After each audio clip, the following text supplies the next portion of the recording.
Hello, wonderful traders. Dadas here with the Dadas trading system and the daily summary. Well, today there is not really much to summarize. Why? Well, because basically it was known that today is a USA bank holiday. That means that usually during holidays in the USA, the Dutch market it doesn't behave very in a very volatile way. In other words, the movement are often very slow, and after some movement on the Frankfurt session, it usually becomes quiet, and it can even go along until the end of the day without any movement, any significant movement. And yeah, as we can see here, the market opened after the weekend, with a gap. Then it retraced back to the Dada's pivot, Dada's daily pivot zone, and then it bounced off back. It created a new high of the day. Then it retraced again and created another high of the day. Just before, well, about 45 minutes to an hour before the opening of the Frankfurt session, the European Frankfurt session, and that's where it opened. Well, basically, we have a zero line here, a zero line here, so it's a breached or broken bullish zero line. So basically, what we should do, I mean, yeah, if I were here, I would always wait for the first 15 minutes and then see what happens. Basically, this would have been the trade. The trade would have been probably made somewhere right here because with the probability that the market is going to go down and retest the daily pivot, Dada's daily pivot zone. Anyways, basically, when I came to the computer, the market was already right here. There was this kind of price action, and then this one appeared, and this one appeared. I was also testing another indicator because offline, off when the market was closed, so during Saturday and Sunday, it looked very nice on history, and I thought it might give us some extra value or additional information together with the super signals. But it turned out that in reality on the live market, it didn't give us any added value because it also repainted and kind of disappeared, and so it didn't give us any further value other than we already had. So while I was testing it, it was giving me a signal to go long, and the market was already up there. So I was fully aware that this trade had already gone. Yeah. So yeah, we could say the train has already left or had already left. And even if we look at it closely, so let's zoom it in. If we look at it closely, then this situation right here would even give us an opportunity to get in at our preferred prices because the market didn't retrace. It even opened with a little gap up, so there was no chance at all to get into this trade. So I was fully aware of it, but I figured out I could try something like this, right? So in other words, the take profit would have been right there, and the stop loss is still in the correct place. So I figured out that this could have been a trade there, and I entered with a minimum lot, so this was 0.1 right there. So basically, the thinking was that we see the price action here. So there is this bearish resistance, yeah, of the ETP SSF. Okay, let's switch that off. Yeah. So yeah, on this, let's call it moving average. So yeah, there was a small breach of this moving average, retest, you know, another one and another one. They were all higher than the lowest, the previous low. The previous low is low, and then it broke out with an impulse. Yeah, with a momentum and impulse, it broke out. Uh, Came back, and we had a nice bullish ETP SSF right here as support right now, and the market showed two candles up, two Renko blocks up, like suggesting that it was going to continue.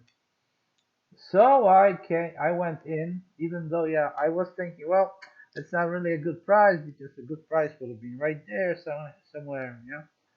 But it's very narrow right here, so it's not like a good opportunity, maybe perhaps. So I figured out, okay, let's leave the stop loss right there, and let's see what happens. I mean, it's not a big trade, and slowly, but nothing happened. The price was going lower and lower, but still it was just messing around right here, not really a big range right here, a couple of pips. So and then it suddenly started going down, but the stop loss didn't get taken out. So the stop loss didn't get taken out, and the price bounced back. So I said, okay, and I was really, I didn't have much time. I had some chores to do outdoors. So I decided that I would, I said, sorry, but I can't wait too much. So I entered at one lot. One lot is 10 times 0.1 lot. And again, the market moved 3 pips right here, but that it took at least half an hour for the market to make this movement, if not even 45 minutes. So at least minimum half an hour. So I decided that I couldn't wait much longer. There was some small profit on this whole thing, so I just closed it up, and left, and went to do whatever I had to do. And yeah, and then when I came back, I already saw this movement right there, and you can see that this movement already, this movement actually reached take profit, and take profit was right there at this level. So basically at the level of the take profit line, because it was not, I mean, the trade wasn't taken from my expert advisor. It was taken from my finger, simply manually. Yeah, so basically, when I came back, I saw that this movement had already gone then, and the market really stopped moving. I mean, it's like in this area, it's like 3 pips. The ATR on M15 is 3 pips. That's like that's a dead market. That's practically a dead market. So I wasn't trading anymore. And that's because of the USA holiday. So that's the reason. Okay, so that's it. Thank you very much for today. Please like, please subscribe, please join my Discord server. The link is below in the descriptions to my Discord server. I stream live practically every day, every working day. So, or every trading day, I would say, not on the weekends. So yeah, you can talk to me. You can listen to what I'm saying. Sometimes I'm saying something. Sometimes I'm not saying something. Depends if somebody's listening or not. So yeah. So I invite everybody. Please be aware that this is trading on the leveraged markets. It's not buying stocks or anything. This is trading on the CFD markets, basically. So they are leveraged markets. The leverage is not so big. I mean, it's 20 to 1 on on this market. So plus this market in Europe is somewhat regulated, so you can't lose more than your balance. If you lose more than your balance, then your broker is obliged to zero your account. So those are the conditions in Europe for retail traders, just ordinary retail traders. Mm, So uh, if somebody, I mean, people have said, I've met people who have said all kinds of different things. They said that they don't agree to use stop losses because stop losses are a stupid thing. Well, actually, they're not a stupid thing. It all depends on yeah. Somebody has even pointed me to some articles, but those articles are really bullshit. They are written by people who don't actually know much about trading, and they are only let's say imitating experts. They're not actually experts, and it's pretty difficult to find actual experts in trading. It's more like this type of trading is considered to be high risk trading, and yes, it is a very any leveraged market, especially that there are leveraged, outside Europe, you can get leverages up to 500 or even 1,000 at some brokers. So yeah, for a for a person who's not aware of and doesn't know how to use leverage, of course this could be a hazardous risk, or some people say reckless.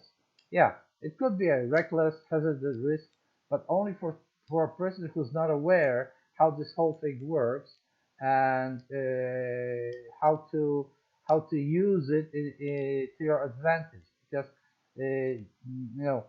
some people say that if somebody is using stop loss orders, it means that he's asking basically giving away their money because they're agreeing to take their stop loss. But that's not the idea of the stop loss. The articles that I've been linked to are describing stop loss as a completely different idea than what the stop loss is used right here for. The stop loss right here is not used because you want to stop your losses. I mean, in the sense of like a stock market, because the stock market reached some price and then yeah, no, it's not like that. The stop loss right here is a security in order to not to lose more than you are agreeing to lose. So it's a money management tool. You are agreeing to lose this type of money. That means that you have already set this amount as something that you are ready to lose. You're ready to lose, but then you are aware that you have to make it up, you know, recover that loss, right? But you've already agreed to it. It's a different mindset, it's a different way of treating the market. If somebody is not ready for this, then I'm sorry, you can't. This kind of trading is not for you. You gotta go and try to find, better go and buy some bonds or something, 10-year bonds, and then you'll get 5% or whatever, or 1% or 2%, or I don't hell even know how much you're gonna get. So this is a different idea. I mean, stocks are also not safe. You never know if the stock is gonna go back to the price and it's gonna make money or not. But the whole idea is okay. Stocks are something tangible. If you buy stocks, I mean, not stocks on not CFDs, but actual stocks.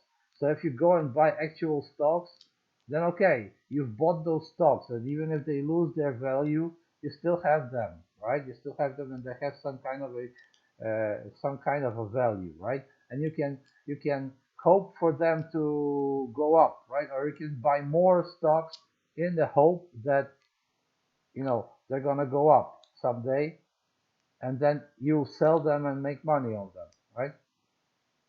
But that's not what we are talking about right here. Right here, we're talking about taking a few minute trade, a minute trade, let's say an hour long trade, yeah, because the market is a certain character, or yeah, this is a different idea. Because another idea, you can go and join some kind of an exchange, cryptocurrency exchange, and buy yourself some cheap cryptocurrencies, right? Like actually buy them on the exchange, and then hope for them to go up, right? Or you can just just go on and buy a little, then when it drops, buy a little more. When it drops, buy a little more. And then after a few years of waiting, maybe 2, 3, 4, 5 years of waiting, the price is gonna bounce up again, and you're gonna yeah, and hopefully, right? Hopefully you're gonna make some money on it. Like uh, I'll show you an example. Let's have a look at Bitcoin, right? So let's have a look at Bitcoin, and let's have a look at it at the whole market. Now I know that the Bitcoin is a relatively expensive instrument at this moment, right? So it's like you need to, if you want to buy Bitcoins, you have to invest like 9,629, or around that, 9,630, right? Dollars. But the idea, look what happened right there. So basically, if somebody bought some bitcoins at this high level, then their worth started, the value of a bitcoin started to go down, right? It started to go down rapidly. So in other words, if you had bought some more right there, then perhaps your average price would have been somewhere that you could have made, evened out, you could have broken even, or maybe even made some profit selling selling those bitcoins somewhere around here. However, again, this is this won't work, because in reality, if you bought some here, let's say you bought some here, and then you bought some here, yeah. Let's take a, perhaps let's take a line to visualize it. Let's say you bought some here, right? You bought some here, you bought some around here, and you bought some more around here, yeah?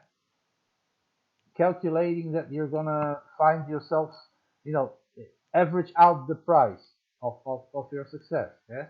So basically, let's say that your break-even price has calculated to be right there. So you were waiting for this moment, right? You were waiting for the price to reach, because you are still below profit, in a loss right here. So you didn't take it. Let's say that your average price was here. Now I guarantee that, I mean, I'm like 100% sure, well, okay, 99.9% sure that you didn't take your profit right here, because you were hoping for the price to go even higher. But the price turned around and you were again at a loss. So either you closed at a loss, or you kept going on and you bought some more. Let's say you bought some more right there. Yeah.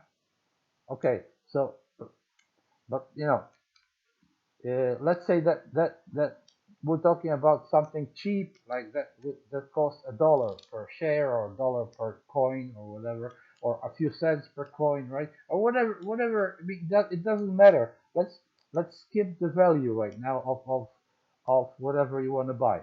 So you bought some there, you bought some there, you bought some there, or maybe you bought some there, or maybe you bought some right there, right? Maybe you bought some more right there, but it's still, you're losing. So you bought some more right there, and you're losing. and you bought some more right there and you're losing. And let's say you bought some more right here, yeah, or even right here. You bought some more right here. So now you're making money, yeah. And let's say that your average price came up to be somewhere, break-even price was somewhere around here, or maybe even right there. I don't know. Yeah, could be depending on how you allocated your capital, right, on this whole line. Yeah. So let's say that your break-even price is right here. So you've broken even and you're making profit, right? So you're making profit, you're making profit, you're making profit. Now you're gonna ask, when the hell are you supposed to take the profit, right? So I would say take the profit. I would say if you know something about the markets, you got to take the profit somewhere right here. In other words, when the price came down, came up, came back down, and retested, bounced off, and started falling down. So you got to take you got to take your profit right there, or perhaps even right there, because it fell down, yeah, and you didn't know how much it went up. So this was your profit from here to here was your profit, right? Because all the rest was your even. But you can only do that. You can only do this on a market that you can afford. So in other words, you gotta afford the whole market from there to there. Yeah, that's the first basic idea. You gotta be able to afford the whole market. So no matter how much the price goes down, you you have to be able to buy more of whatever you're buying in this market, right? And you're only making money on selling, right? But that requires for the market to do exactly this thing, right? So then you can either decide to close all the positions or still hold the more expensive positions, right? And just close the other ones, right? That made you this profit, yeah? And then you need to do the same thing, right? You need to do the exactly same thing. You need to, if you closed here, you need to buy some here, buy some here, and then again, when the price is bouncing up, you have to buy some here. And now let's say, where is my average price? I don't know, maybe your average price is right there, right? Let's say your average price is right there. So if your average price is right there, uh, whatever, okay. Your average break-even price is right there. Then again, right now, what you're doing right now, you're hoping for some profit, because at this moment your profit is very small. If your break-even price is right here, you're very near your break-even price at this moment, so your profit is very small. So you're again counting on more profit, right? So you're hoping that the price goes up, and preferably even there or higher than that, right? So you're hoping for that. You're in the market and you're hoping for that, right? And that's all you're doing. You may be, this may happen this year, or it may not happen this year, because this year maybe the price is not gonna go up higher, but it's gonna fall down again, and you're gonna be in loss, and you're gonna have to buy more, buy more, buy more, buy more. I don't know, and then find your level, your average level. Yeah, find your average level. That's then when the market rebounces, yeah, you're gonna be break even right here, and then you're gonna again hope for your profit, hope for your profit, and be satisfied or not be satisfied, right? At one point you have to be satisfied. Take your profit, right? Take your profit. And then continue the same thing again. But you cannot do that on a leveraged market. I mean, you have to be fucking rich, like a millionaire already, if you want to do something like that on a leverage market, and you're you'll be at the level of your broker. So basically, you know, you can become a broker. Better become a broker at that point, and then then play around with trading. Yeah. So in order to do this simple thing,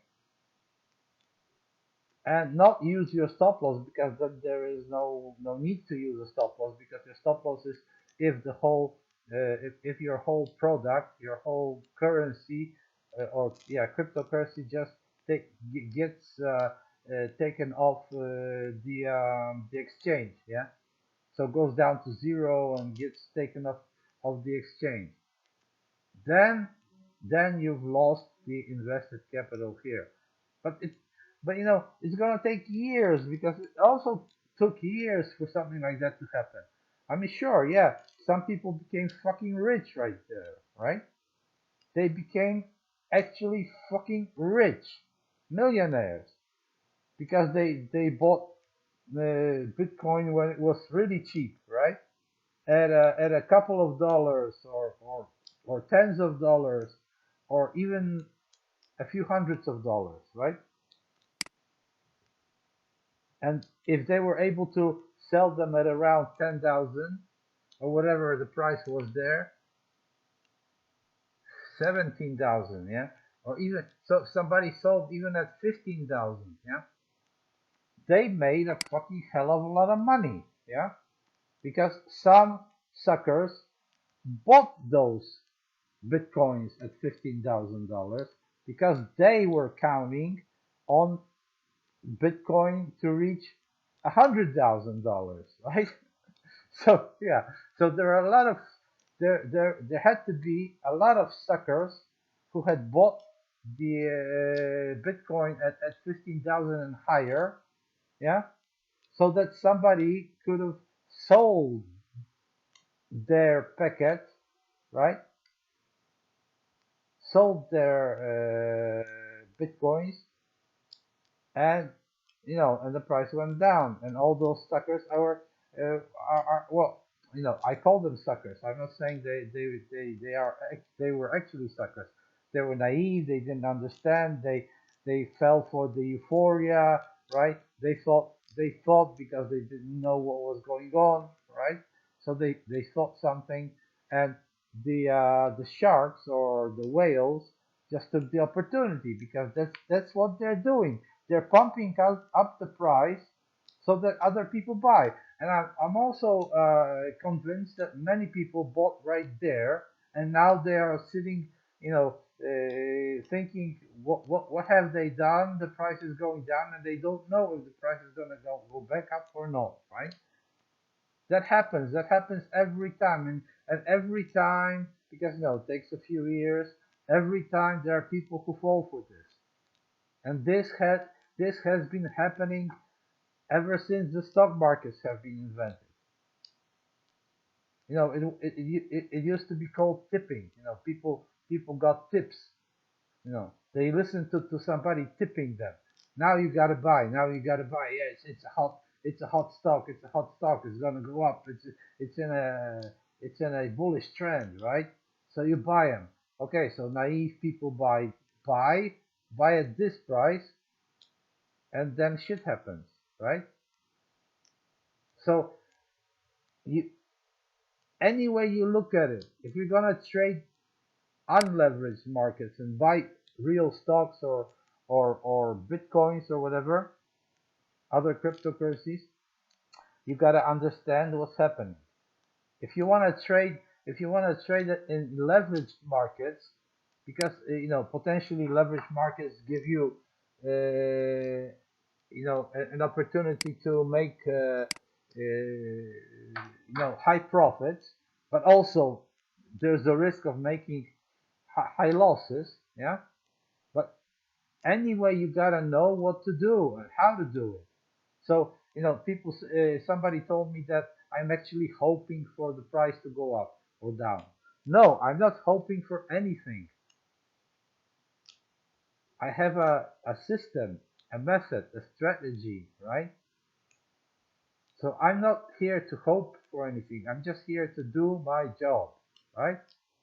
And that's why I need a stop loss right there, because I'm in a leveraged market, and I'm not go and you know I nobody knows 100% that the price is going to go up or the price is going to go down or whatever, right? Or sideways, because the price always can go up or down or sideways, always. And there is no, you can only raise your probability of success by studying the market, by studying, knowing knowing the behavior, the typical behaviors of the market, and knowing when to get in, when to get out, right? And never let your losses run. That's the idea. Never let your losses run, because in this kind of market, you are taking a certain risk, and you got to be aware of that risk. And if you are aware of that risk, then you know how to deal with that risk. I mean, like, if you take a miner, I mean the one that not the miner that goes digging for something, but the guy who is walking around a minefield and finding the mines and then disarming the mines, right? I mean, that guy is taking a very high risk, right? Because one wrong move and the mine explodes and potentially he's dead, right? Or injured, yeah, or severely injured, like without his legs and arms or whatever, right? Or even worse. So the guy has to follow a procedure, or a surgeon, right? A surgeon at a hospital. In order to make the operation successfully, they have to follow procedures, because every operation is associated with a risk. Everything is associated with a risk. Even when you're getting into the fucking car to drive, you can die in an accident, and it won't be even your fault, right? Because some crazy wacko decided to ignore the red light and drive directly into drive his truck directly into your car, and smash the shit out of you. So every time you're getting on side, you're going outside, you're doing something, there is a risk. And basically, if you don't know what you're doing, if you're going into a risky business of doing whatever, and you don't know what you're doing, then you're more likely to get a stop loss, right? By stop loss, I mean an accident, right? Or whatever, yeah? Even when hiking, you have to know what you're doing, right? In order to come back from the hike, well and happy and healthy, and not exhausted, or somebody picking your dead body from the trail or whatever, right? Or some kind of other mild injury or whatever. Every time you have to know. If you like skiing and you go skiing, you also have to know, because you can also die skiing, right? You can have an accident. So don't. If somebody wants to tell me that I won't do it because it's risky, then I say, okay, then if you won't do it because it's risky, and you don't want to learn how to do it, then just forget about any type of trading, because whatever you pick up, whatever type of trading you pick up, if it's stocks or even cryptocurrencies, You can always lose your money. There's always risk involved. Somehow, sometimes the risk is a bit higher, sometimes the risk is a bit lower, right? But anyway, you have to know what the fuck you're doing. If you know what you're doing, you know what you're doing. If you don't know what you're doing, you better go, lie in bed and and wait for somebody else to do it for you. Anyway, yeah, this has been a little longer than the Polish video because the Polish video was just abruptly short. But just hoping that somebody watches this one and maybe realize something or understand, at least understands what I'm talking about. Yeah, thanks a lot. Like I say, please like, please subscribe, please join my Discord, watch me live, talk to me. Yeah, you know, yeah. And have a nice day, have a nice weekend, and wish you a lot of success. Just don't count on luck and don't count on hope. Just know what you're doing. See you.